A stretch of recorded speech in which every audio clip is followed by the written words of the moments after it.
So let's go ahead and bring in meteorologist Trent Eric. Trent, you've been tracking this very closely, and it has the potential to impact our weather here.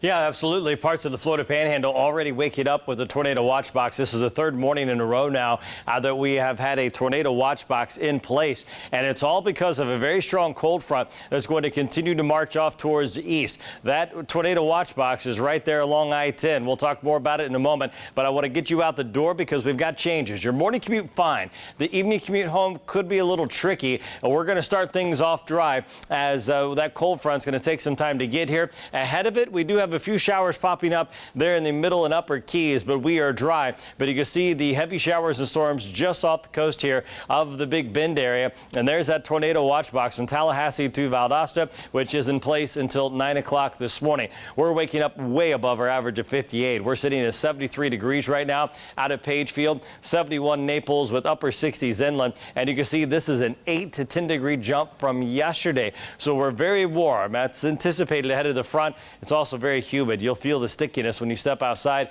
Those are kind of a late summer feels like there with dew point values hovering around 70. Wind 10 to 15 already here this morning. It'll be 15 to 20 later on, and we'll see our wind gust 20 to 25. So your forecast today is changing. We'll see increasing clouds. Those thunderstorms start to arrive around 5 o'clock. So here's the setup. Look at the cold air now moving across the eastern part of the U.S. Still warm ahead of the front, and that collision is sparking that severe weather. And again, that tornado watch box is the first of maybe a couple today for the state. I think our main threat today is going to be gusty winds, heavy rain, and a little bit of lightning as these storms move through. Let's get you through the timeline because right around 5 o'clock is when we expect that line of thunderstorms to begin to break up and move through the area. And by 10 o'clock midnight, most of the heavy rain will be inland and eventually pulling out of here. We'll start and spend most of the day Friday a little gloomy. Here's a little closer look at the timeline. We're going to stop this at 5. You see that line of storms continue to pull inland, slowly but surely gets out near the lake into Glades and Hendry County,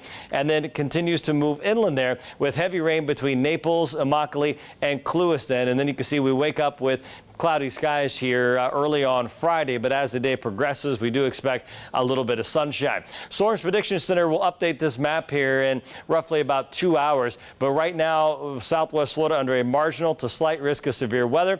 The highest chance will be north, closer to the upper level dynamics with that. So Lee County, it kind of split, Charlotte, DeSoto, Sarasota County there in the slight. And I want to talk long term because we finally get this dip in the jet stream with cooler air arriving. We'll get another little reinforcing shot here on Sunday with high temperatures in the upper 60s, and then perhaps a pretty historic cold weather outbreak as the computer model is pretty consistent about some really frigid Arctic air diving across the eastern half of the U.S. And this would push temperatures on Christmas morning perhaps in the 40s here for southwest Florida. So we'll get a nice cool down there for the holidays. This is something we'll monitor because this long they do tend to fluctuate just a little bit, but it would be nice to be a little cooler there on Christmas Eve and Christmas Day. As far as that 7-day forecast, you see we have a couple of shots of rain Thursday, and then Saturday night into Sunday. That's that reinforcing shot of cooler air that'll keep our temperatures in the upper 60s. We'll warm up in the mid 70s, but notice we stay below our average of 78 once this front moves through later on this afternoon.